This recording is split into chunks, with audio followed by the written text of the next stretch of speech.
Meus irmãos, nesse vídeo eu estarei falando acerca da minha experiência com um jejum de 7 dias e também de um sonho espiritual que tive.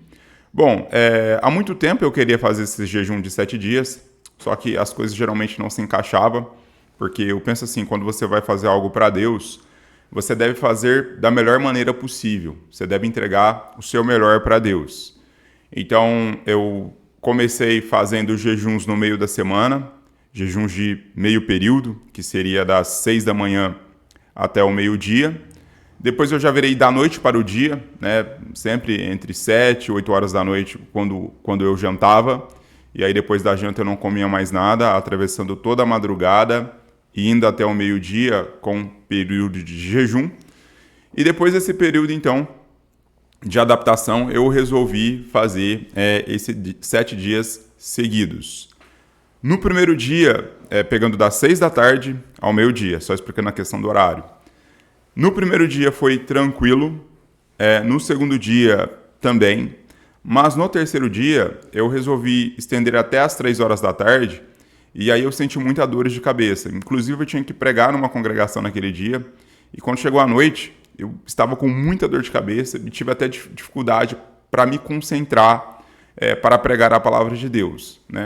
Nessa circunstância não foi nenhum tipo de ataque espiritual, foi simplesmente a reação do meu corpo. Quarto dia, tranquilo. Quinto dia, tranquilo. Sexto dia, tranquilo. Sétimo dia, eu já estava adaptado. E aí eu fiz um oitavo dia, que foi um oitavo dia como forma de agradecimento. Então eu fiz, falando aqui a respeito de horários, eu fiz das 6 até o meio-dia, totalizando 18 horas de jejum seguido. Nesse período você bebeu água? Sim, eu bebi água. Não fiz um jejum seco, até por questões de complicações no rins. Então eu fiz um jejum à base de água, não comi nada, somente com água. E o que você fez nesse período de jejum? Como eu trabalho depois do almoço, então eu tenho a parte da manhã livre. Nada de acesso a redes sociais, celular apenas para responder mensagens necessárias via WhatsApp. Assim mesmo eu programei a notificação e aí quando eu via de hora em hora eu checava para ver se, devido ao meu trabalho, se tinha alguma mensagem e respondia só aquilo. Zero acesso a redes sociais, somente concentrado na leitura da palavra e também na oração. Então eu orava das 22 horas em diante, uma hora de oração à noite e também na parte da manhã eu tirava um período de oração. Então eu baseei o meu jejum com leitura da palavra, oração e bebendo água. Não fiz um jejum seco. Agora vamos para os efeitos. Né? Como mencionei esses efeitos na parte física, eu tive só no terceiro dia, que eu resolvi estender um pouquinho, mas aí eu senti fortes dores de cabeça, mas tirando esse dia foi tranquilo, não tive nenhum tipo de vamos dizer assim, não passei mal com nenhuma outra coisa, não fiquei tonto, não tive fome extrema, geralmente o estômago dói muito, né, para quem está num período de jejum, e eu não tive esse tipo de dificuldade. Em relação a ataques espirituais, não tive ataques espirituais no primeiro dia, apenas do quinto dia para frente, que era quando eu já estava no final do jejum desse propósito, que eu tive algumas perturbações, eu tive dificuldade para dormir.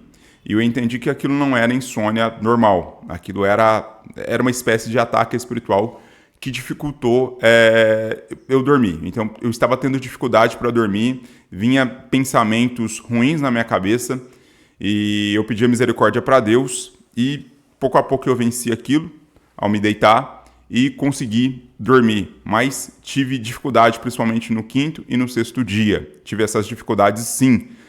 Porque as pessoas falam, é só um jejum. Não é só jejum. Quando você está jejuando, você entra num campo de batalha. Então você está buscando a presença de Deus. E o inimigo, o adversário das nossas almas, ele não quer que você busque a Deus. Ele não quer que você ore, que você jejue. Ele não quer que você consagre a sua vida. Por quê? Porque isso terá impactos no mundo espiritual.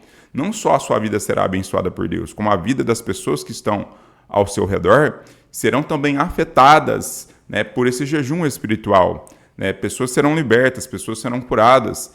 E como ele odeia o ser humano, então ele vai trabalhar com todas as forças a fim de que você não cumpra os seus propósitos diante de Deus. Então, em relação aos ataques espirituais que tive, somente no quinto e sexto dia, né, quando já estava no fim, que eu tive esta grande dificuldade para estar dormindo e eu pude discernir ali que não era uma insônia comum, uma insônia normal. Bom, concluí o jejum com 8 dias, era 7, mas fiz um dia a mais como forma de agradecimento a Deus, como forma de comunhão com Deus. Aí veio também os benefícios. O primeiro benefício que posso mencionar aqui como um bom benefício é benefício para o meu corpo. Nesse período de tempo, eu perdi peso, né? Até precisava equilibrar um pouco a questão do meu peso. E sim, né? Perca de peso, dependendo da circunstância, ela é algo benéfico para o corpo. Então, é uma bênção, digamos, uma bênção extra que vem para nós, essa perca de peso. Em relação às emoções, eu percebi que nesse período de jejum, não sei com você quando você jejua, eu me senti muito calmo. Então, assim, o meu coração ele ficou cheio de uma plena paz. Uma paz realmente aquela paz que Paulo fala que excede todo entendimento. Então, eu fiquei mais calmo para falar com as pessoas. Até na questão, sim, da altura da minha voz, parece que ela ficou mais suave, eu fiquei mais tranquilo. Então, foi algo assim no meu emocional que eu percebi que me marcou bastante, até porque eu sou uma pessoa meio acelerada, falo rápido, falo alto, e eu me senti em paz, me senti tranquilo, eu tinha mais paciência, né? Tanto assim, às vezes com os meus filhos, quando eles fazem alguma coisa, uma paciência mais tolerante com as outras pessoas também, no meu trabalho. Então, foi algo que eu tive a percepção. E espiritualmente falando, você pergunta, olha, aí eu vou já mencionar do sonho, mas só que o sonho não foi no período de jejum, o sonho foi pós-jejum. Espiritualmente falando, tirando essa experiência da insônia, assim, não vi vultos, não ouvi vozes, não tive nenhum tipo de outro ataque espiritual. Né? Os 5 primeiros dias foram bem tranquilos e, assim, não percebi nada de diferente, não vi anjo, não vi demônio, não aconteceu nada do tipo. Isso foi a minha experiência. Só que eu tive um sonho. A semana passada eu tive um sonho e esse sonho foi da seguinte forma: uma pessoa a qual eu tenho intercedido pela vida dela, né, não vou mencionar aqui por questão de ética, uma pessoa que eu tenho intercedido muito pela vida dela, para Jesus fazer uma obra. Eu sonhei que nós dois estávamos numa sala e era uma espécie de zona rural, né? Não era aqui na cidade, na minha casa ou em qualquer outra casa daqui do bairro. Nós estávamos em uma espécie de zona rural. E aí eu entrava na sala, essa pessoa estava na sala comigo, e essa pessoa ela tinha uma cobra nas mãos, ela segurava, né, aqui a cabeça da cobra, aqui a cauda da cobra, né? E ela olha para mim e ela fala assim, ela falou assim para mim no sonho: eu não vou jogar essa cobra em você porque ela não tem efeito contra você. E ali eu pegava e eu ficava olhando para ele. Só que aí ele jogou a cobra em mim. Mesmo assim, ele jogou a cobra em mim, mesmo ele falando isso, que não ia jogar e que não tinha efeito. E no instante que ele jogou a cobra, eu me desviei, no sonho eu me desvio da cobra, e aí eu já não vi mais a cobra. Então essa é a primeira parte do sonho. Depois eu vou falar aqui a respeito do entendimento que tive. A segunda parte do sonho, ainda na continuidade do sonho, nós estávamos já na parte de fora, e aí de repente se abriu uma espécie de redemoinho, sabe redemoinho de água, de rio, né? Quando fica girando, e é perigoso, inclusive já teve casos de mortes, né, de pessoas serem sugadas por esse redemoinho. Abriu um redemoinho de lama no chão, não era água, era chão, e era um redemoinho de lama, e eu vi ele girando assim, e de repente essa pessoa que jogou a cobra em mim, a qual eu tenho intercedido pela vida dela, ela estava próxima e ela meio que escorregou e ela começou a ser sugada por esse redemoinho. E eu me lembro que no sonho eu estendi a mão para ela e eu tirei ela desse redemoinho. Estava tentando tirar ela. E quando eu tirei ela, ela me jogou. Ela tentou me jogar para dentro do redemoinho. Só que aí eu peguei e eu consegui escapar. E aí o sonho acabou. Então, assim, o que eu entendi? Talvez se você tiver... Porque eu não sou muito bom, irmãos. Não sou muito bom para interpretar sonho. Às vezes minha esposa sonha, pede para me interpretar. Eu acho que é cada um na sua. Deus ele tem um propósito com cada um. Então, não é vamos dizer assim, não é a minha chamada, não é meu forte. Mas eu entendi que o fato dessa pessoa ter jogado a cobra em mim pode significar que eu tenho orado por essa pessoa e as coisas que essa pessoa faz Mesmo ela sabendo que isso não tem efeito contra mim, ela continua fazendo.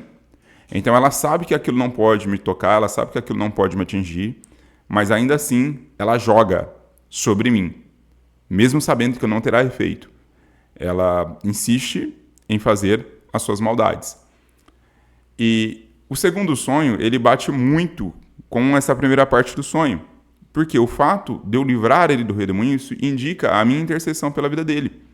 Mas ao mesmo tempo que eu quero o bem dele, ele quer o meu mal. Por quê? Porque ele tenta me jogar no redemoinho, assim como ele jogou a cobra sobre mim na primeira parte do sonho. Então ali eu tive o entendimento que, independentemente se você intercede pela pessoa ou não, se você gosta da pessoa ou não, você não precisa fazer o mal para as pessoas, para elas terem um motivo para fazer um mal contra você. Então, você não precisa, entenda bem, você não precisa fazer um mal contra uma pessoa para que ela não tenha motivo de fazer um mal contra a tua vida.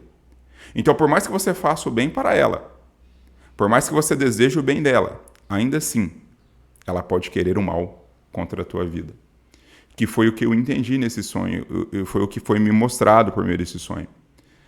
Que por mais que eu ore e interceda pela vida dessa pessoa, e essa pessoa sabe que eu oro por ela, ela sabe que eu intercedo por ela, ainda assim, ela insiste em fazer o mal contra mim. Até porque essa pessoa, aqui falando, essa pessoa ela trabalha com ocultismo.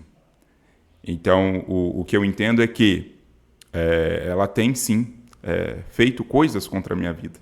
Mas Deus ele me deixou bem claro que ainda que ele jogasse a serpente em mim, essa serpente não teve efeito nenhum contra a minha vida, porque está escrito na palavra de Deus que aquele que é do Senhor, o maligno não lhe toca. Também diz que nenhuma ferramenta contrária prospera contra o povo de Deus, contra os escolhidos de Deus. Então, essa foi a experiência que tive com esse sonho. E eu digo para você, jejue, ore. Porque se você não jejuar, se você não orar, você vai perder. Você vai perder a batalha. É impossível nós vencermos estas batalhas da vida sem oração, sem jejum.